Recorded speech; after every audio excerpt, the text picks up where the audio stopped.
जय जगन्नाथ समस्त को आज ये विशेष कार्यक्रम रे मोर नमस्कार मंचासीन मंचर गौरव बढ़ई गुरुत्व बढ़ई एवं सप्तम राज्य पुस्तक महोत्सव रे निजर गरिमामय उपस्थिति दे जी आमको उत्साहित करिसंती ओडिशार जनप्रिय मुख्यमंत्री श्रीजुक्त मोहन चरण माझी महोदय, पद्म विजेता, ज्ञानपीठ पुरस्कार विजेता, आम माटीर गर्व, आम माटीर गौरव, ओडिशार परिचय को जे विश्व विदित करिसंती डॉक्टर प्रतिभा राय महोदया एवं एकाम्र परी गोटे सांस्कृतिक क्षेत्रु जे प्रतिनिधित्व करुछंती एवं निजे जड़े संस्कृति संपन्न व्यक्तित्व बोली बारंबार प्रमाणित करी आसुछंती मान्यवर विधायक बाबू सिंह महोदय,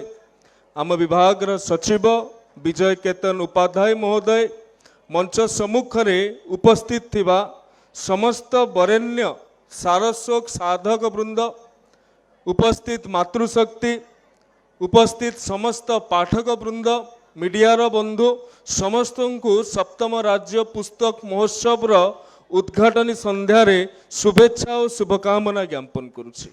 बंधुगण, आज मान्यवर मुख्यमंत्री हाथरू ये पुस्तक मेलार पुस्तक महोत्सव उन्मोचन करागला, किंतु वास्तव रे ये पुस्तक मेलार बा पुस्तक महोत्सव उन्मोचन है नहीं, ये विचार गोटे द्वार को खोलागला।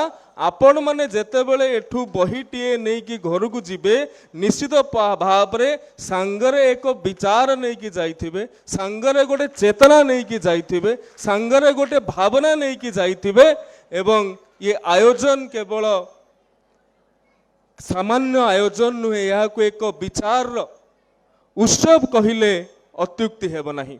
अनेक पिला माने एठी उपस्थित अछंती, भारत वर्षर युवपीढ़ी, भारत वर्षर छात्र समाज जेतेबेले बहीटीए हाथ को निए, बहीटीर पृष्ठा खोले, जेते पृष्ठा खोले आमे निश्चित भाव रे विश्वास करू जे भारत वर्षर भविष्यत सेते पाद आगु को जाए। तेणु निश्चित भाव रे भारत वर्षर जो संपदा अछि, भारत वर्षर जो विभव अछि, सेथिरे बौद्धिक समाज रो गोटे विशेष भूमिका रही एवं बौद्धिक समाज भितरे जो पाठक माने अछंती निश्चित भाव रे भारत वर्ष दिने विश्वगुरु थिला एवं आगु को विश्वगुरु हेबो।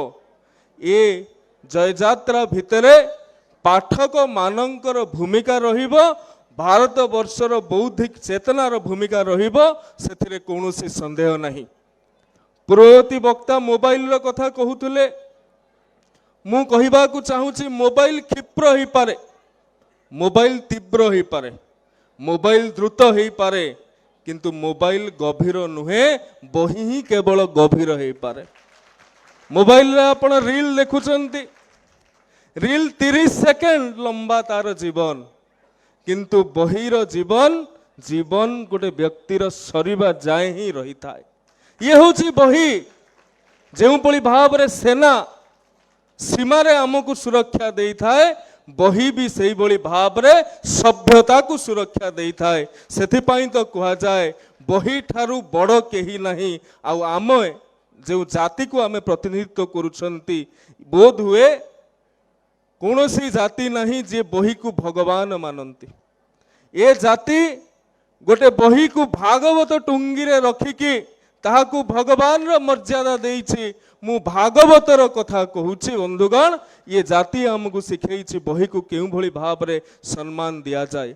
सनातन संस्कृति रे मध्य गोटिए बहीर ही क्षमता अछि जे विश्व को दिग्दर्शन देई पारे।